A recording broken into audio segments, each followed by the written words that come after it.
Hello dear students, today I am going to continue chapter 8 Journal Proper of Elements of Accountancy session number 4. We already completed total 5 different points related to the journal proper under that classification or types. In last session I completed the 4th and 5th transaction of inter account transfers, and second one, that means 5th one, that was the closing entries. Under that I gave the simple example related to some of the purchase sales and one or two expense and income related entries, right? It is very important for the chapter 5 of part 2. Financial statement के लिए वो बहुत जरूरी है. Now let's move to the last 2 points, that is coming under the transactions or types of the journal proper. Adjustment entry. It is also important for the final account, right? So let's start with the adjustment entries under the session number 4. What is adjustment? You know that one. कई बार हम ये word use करते हैं adjustment करवू पर से, right? So like that here you have to adjust some of the entries at the end of the year. Let's see. At the end of the every accounting year, entries are to be passed for certain adjustments so that the true performance and the true financial position of the business can be known. So ये entries हमें इसलिए देनी पड़ती है कि eight the end of the particular accounting year, यानी अप्रैल से शुरू होकर मार्च में जब ईयर हमारा अकाउंटिंग ख़त्म होता है उस टाइम पे कोई सर्टेन टाइप के एडजस्टमेंट हमें करने पड़ते हैं. क्यों? Because we want to looking after और we are in that type of the position, there must be a true performance of the one company, one business unit, one firm और also the true financial position. जहाँ से हमने शुरुआत की थी first chapter में, आपको मालूम है कि हमें कई टाइप के अलग अलग अकाउंट्स बनाने पड़ेंगे, राइट? उसको हमें प्रॉफिट लॉस में ढूंढना पड़ेगा और प्रॉफिट लॉस ढूंढने के बाद हम एक्चुअल परफॉर्मेंस देख सकेंगे. सो टू लुकिंग आफ्टर और to know the particular true performance and true financial position, this type of the adjustments are required. See it can be known, right? जो financial position है business का, it can be known. For example closing stock कहाँ डालोगे? Unpaid expenses, आपने payment किया ही नहीं है, unpaid expenses है. इनकम्स नॉट रिसीव्ड, अभी आपको इनकम नहीं मिली है तो क्या करोगे? डेप्रिसिएशन है, तो डेप्रिसिएशन तो 5 सालों के लिए होता है. तो ये सब जो इन्फॉर्मेशन है, ये याद रखो कि अगर हमको फाइनेंशियल पोजीशन अच्छी चाहिए, हमारी कंपनी का परफॉर्मेंस अच्छा होना चाहिए, तो ये सब चीज़ों को हमें एडजस्ट करना पड़ेगा. आपको मालूम है कि आपने LIC का प्रीमियम नहीं भरा है, चलो वो ड्राइंग में जाता है. आपको मालूम है आपने फाइनेंशियल जो भी through out the year expenses हुए हैं उसमें से कई एक्सपेंसेस ऐसे हैं जो एडवांस में पे करके रखे हैं, राइट? सो कई ऐसी चीज़ होती है. इनकम जो होती है आपकी, इंटरेस्ट आने वाला है, कमीशन आने वाला है, वो अभी तक मिला नहीं है. आपका ईयर ख़त्म होने को आया, आपका बिजनेस कम प्रॉफिट बता रहा है. अगर इनकम आ जाएगा तो प्रॉफिट ज़्यादा हो जाएगा. मे बी ये सिर्फ छोटी छोटी बातें हैं, लेकिन कीप इन माइंड एडजस्टमेंट क्यों देनी पड़ती है? सो सिंपल थिंग कि ये जो क्लोजिंग स्टॉक है ये अनपेड एक्सपेंसेस है. याद रखो, क्लोजिंग स्टॉक, अनपेड एक्सपेंसेस और इनकम नॉट रिसीव्ड, राइट? तो आपको मालूम है एक्सपेंसेस आप करते हो, लेकिन कई एक्सपेंस आपने पेड ही नहीं किए. फायर इंश्योरेंस प्रीमियम पेड ही नहीं किया है. लो, अब कोई भी इनकम आपने रिसीव नहीं किया. अच्छा, डेप्रिसिएशन के जो भी आपका थ्रू आउट द ईयर जाता है कोई एक एसेट के ऊपर, उसकी भी इंफॉर्मेशन नहीं है.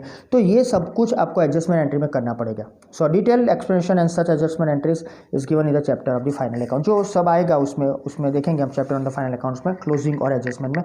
लेकिन यहाँ पर आप ये समझ लो कि जो इन्फॉर्मेशन दी है सिर्फ इस चैप्टर के लिए, राइट? इसका जो भी इंफॉर्मेशन डिटेल में वो उसमें देखेंगे चैप्टर 5 में, पार्ट 2 में.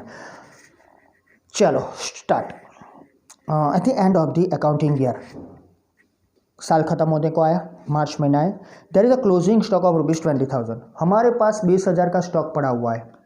अब वो बिकेगा तो है, बिकने वाला तो है नहीं, ईयर ख़त्म होने को आया, तो उसका क्या करेंगे? One thing, salary of ₹5,000 is unpaid. हमारे एक एम्प्लॉई, उसको हमने 5,000 सैलरी नहीं दी है कोई भी रीज़न से. ₹400 इज़ अक्रूड फॉर इंटरेस्ट, यानी कि इंटरेस्ट के 400 रुपये अक्रूड हो गए, वो इनकम जनरेट हो चुकी है, लेकिन अभी हमने ली नहीं आई, हमें मिली नहीं है.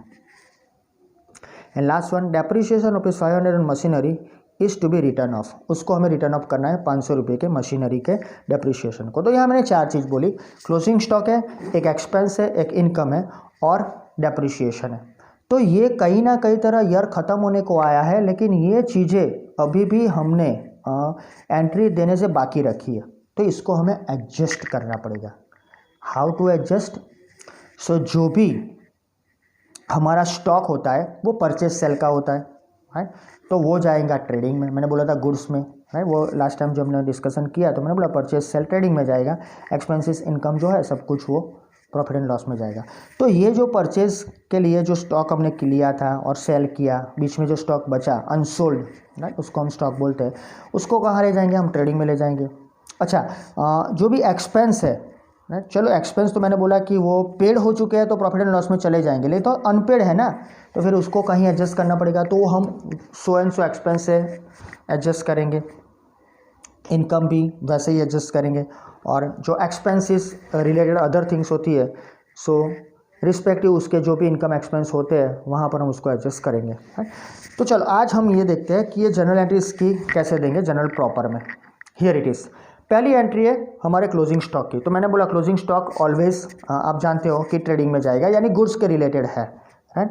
तो स्टॉक्स करंट एसेट है, यू नो दैट वन, तो स्टॉक्स आर ऑलवेज डेबिटेड, ऐसा दिमाग में रखो क्योंकि वो करंट एसेट है, एसेट्स आर ऑलवेज डेबिटेड। तो यहाँ पर वो स्टॉक बचा हुआ है 31 दिसंबर का, यहाँ पर लास्ट डेट दिया हुआ है। एक्चुअली जो फाइनेंशियल ईयर होता है एक्चुअली हमारी कंट्री में अप्रैल से मार्च है, वर्ल्ड लेवल पर वो जनवरी से दिसंबर चलता है, उसके हिसाब से यहाँ हमें दिया हुआ है। तो दिसंबर 31 को क्या हुआ, क्लोजिंग स्टॉक लिख दिया हमने, दैट इज स्टॉक है, इसलिए उसको हमने डेबिट किया 20,000 का।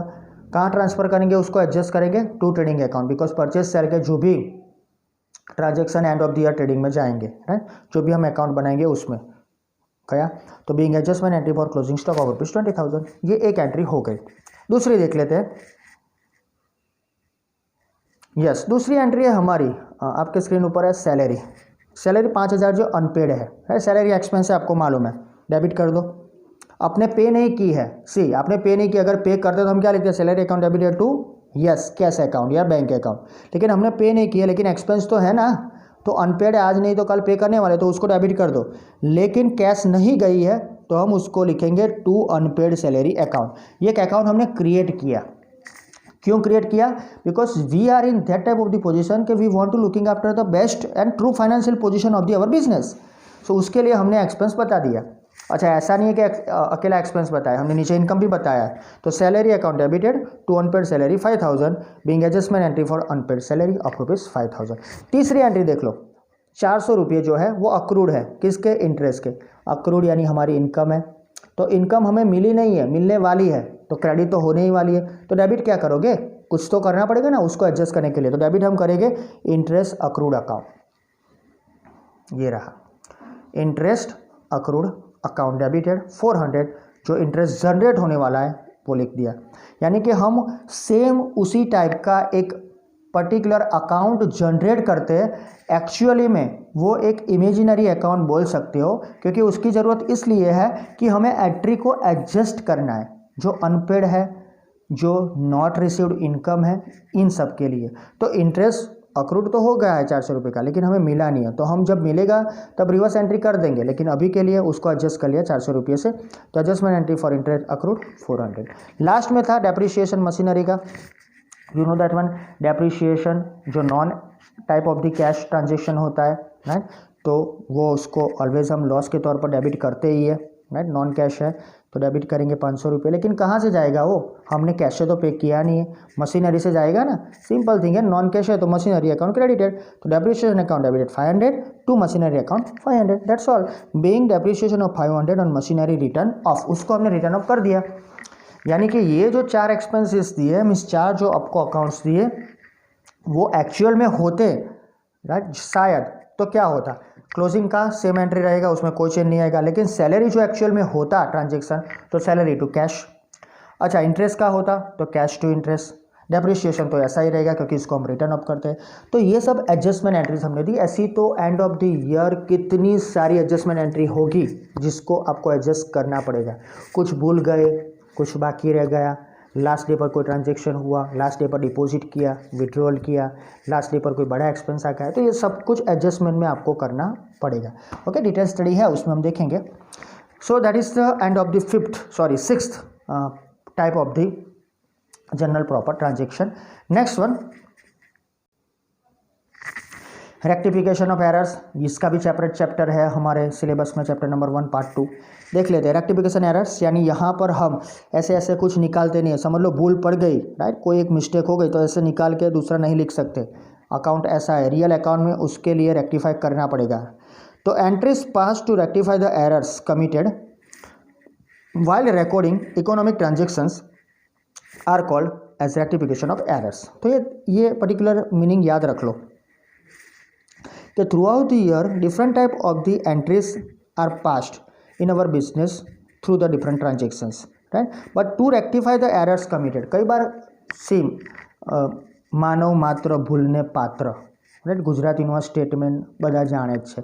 તો human beings are always there and may be made mistake और समटाइम्स दे मेक मिस्टेक्स, तो उसको रेक्टिफाई करना पड़ेगा। तो rectify the errors committed while recording economic transaction, जब आपने शुरुआत से लेकर अंत तक कई सारे ट्रांजेक्शन, इकोनॉमिक ट्रांजेक्शन्स को रिकॉर्ड किया होगा, तब कई एरर्स आपके हाथों से हुई होगी, तो उसको रेक्टिफाई करने के लिए जो एंट्री आती है that is called rectification of errors. So many transaction take place in a business during an accounting year and are recorded in the books of accounts. There are chances of errors being committed while making such records. So whenever you are recording this type of the transaction, sometimes some errors are arise. तो you have to come out from that errors. उसको आगे तो नहीं ले जा सकते क्योंकि आपने शायद सैलरी 500 की जगह 5000 लिख दी, शायद 5000 की जगह 500 लिख दी, जो भी हुआ प्रॉब्लम तो है ना। सैलरी है 500, लिख दी 5000, तो ये प्रॉब्लम है, रेक्टिफाई करना पड़ेगा। तो for certain types of errors journal entries are to be passed for rectification, and such entries for the rectification of errors are recorded in journal proper. So keep in mind, whenever this type of the errors are arise, you have to pass some of the journal entries to rectify that one, and it should be passed through the journal proper only. So you have to write down that entries in journal proper only, right? उसको और किसी जगह नहीं लिखा जा सकता। A detailed explanation of such entries or for rectification of errors in given chapter of errors and rectification, जो part 2 में पहला चैप्टर है उसमें देखेंगे। सो ये थी उसकी एंट्री इन्फॉर्मेशन। देख ले तो थोड़ी इसकी इन्फॉर्मेशन है हमारे पास। ये रहा उसका एग्जाम्पल। फॉर एग्जाम्पल पहला है ₹500 paid for salary is debited to office expense account. The rectification entry for this error will be pass as under. अब पहले तो समझ लो कि ये क्या कहना चाहते हैं, उसके बाद आगे जाओ। कि 500 रुपये सैलरी डेबिट करनी थी, अब एक्सपेंस है तो डेबिट तो होगा ही होगा, लेकिन हमने उसको डेबिट कर दिया ऑफिस एक्सपेंस पर। अब समझ लो सैलरी तो दिखेगी नहीं क्योंकि हमने ऑफिस एक्सपेंस बता दिया। प्रॉफिट और लॉस में कुछ फ़र्क नहीं पड़ेगा क्योंकि एक्सपेंस ही डेबिट हुआ है, राइट। लेकिन फ़र्क ये पड़ेगा कि पूरे साल तक हमें सैलरी का अकाउंट नहीं मिलेगा क्योंकि सैलरी आपने बताया ही नहीं है। तो इसको रेक्टिफाई करने के लिए क्या करना पड़ेगा, तो पहले तो सोच लो सही एंट्री क्या है। तो सही एंट्री क्या होगी, जो हमने मिस्टेक की है उसको बाद में रखते हैं। पहले इसकी सही एंट्री क्या होगी, ₹500 पेड फॉर सैलरी, इतना ही है। ₹500 ये वाला, ₹500 पेड फॉर सैलरी, ये ओरिजिनल ट्रांजेक्शन है। तो salary account debited to cash और बैंक अकाउंट, ये कॉमन है, ठीक है। लेकिन हमने सैलरी को डेबिट किया ही नहीं है, राइट। तो उसको तो फिर से एंट्री देनी पड़ेगी ना। तो एंट्री देने के समय जो ओरिजिनल एंट्री है वो तो देनी पड़ेगी। तो कैश अकाउंट तो ऑलरेडी हमने क्रेडिट कर दिया है, राइट, पैसे दे दिए, लेकिन किया क्या है, सैलरी लिखा ही नहीं है। तो पहले ओरिजिनल एंट्री का जो ट्रू है वो लिखो, सैलरी अकाउंट डेबिटेड 500। अच्छा, हमने मिस्टेक कौन सी की है, सो ऑफिस एक्सपेंस लिख दिया है, is debited to office expense. So entry तो रॉन्ग है ही। तो office expense debited to cash and bank किया है। अब कैश एंड बैंक तो सही है, पेड तो किया है, सो चलो वो सही है, तो उसको तो हम रेक्टिफाई नहीं करेंगे। लेकिन ऑफिस एक्सपेंस है ही नहीं तो उसको कैंसिल करना पड़ेगा। अब मैथमेटिकल रूल मालूम है आपको, right, same same cancel cancel, isn't it. तो ऑफिस एक्सपेंस जो हमने डेबिट किया था तो उसको ही यहाँ क्रेडिट कर देंगे। तो सो बाय डिफॉल्ट क्या हो जाएगा, office expense account debited to cash and bank account, salary account debited to office expense, तो ऑफिस एक्सपेंस चला गया, तो बाय डिफॉल्ट क्या आ गया, salary account debited to cash and bank account, that's all. हमें तो यही करना था ना, राइट। लेकिन ये मैथ्स नहीं है, इसके लिए हमें एंट्री देनी पड़ेगी जो हमने दे दी। तो बाय डिफॉल्ट होगा salary account debited to office expense account. Being ₹500 paid for salary is debited to office expense account, so उसको हमने रेक्टिफाई कर दिया। नेक्स्ट वन देखते हैं, दूसरा वाला। The purchase of machinery of ₹2000 is recorded as purchase of goods. जब भी आप गुड्स परचेज करते हो, गुड्स कम्स इन डेबिटेड। जब भी आप एसेट परचेज करते हो, एसेट कम्स इन डेबिटेड। सो दोनों डेबिट ही होता है ना, तो यहाँ कोई प्रॉब्लम तो होगा नहीं डेबिट बैलेंस में। लेकिन हमने परचेज किया है मशीनरी, तो you know that one whenever you are purchasing any type of the machinery, that means any type of the asset, you have to write down the name of that asset. वो purchase नहीं कहा जा सकता। तो पहले right entry क्या होगी, machine account debited to cash and bank account.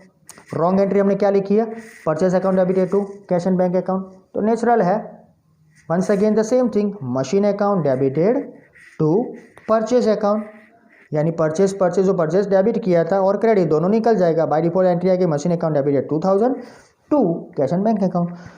Being rectification entries of purchase of machinery recorded in purchase book, right, it is rectified, so that's all, right।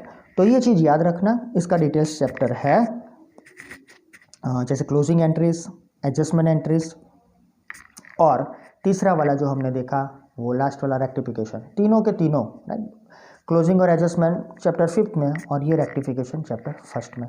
तो उसमें हम डिटेल स्टडी कर लेंगे, उसको देख लेंगे, राइट। सो इस सेशन में इतना ही रखते हैं। नेक्स्ट सेशन से हम स्टार्ट करेंगे प्रैक्टिकल एग्जाम्पल्स, राइट। सो आपके पास वो रेडी रखना, जर्नल है तो कॉमन आएगा, जर्नल प्रॉपर का जो भी है जर्नल जैसा ये, राइट, वो फॉर्मेट रेडी रखना। I will start example number 4, 5, और सिर्फ 5 एग्जाम्पल है और वो छोटे छोटे, वो हम 2-3 सेशन में ख़त्म कर देंगे, right. And that is directly connected with the journal, so देर नहीं लगेगा। सो आज के लिए इतना ही, थैंक यू वेरी मच।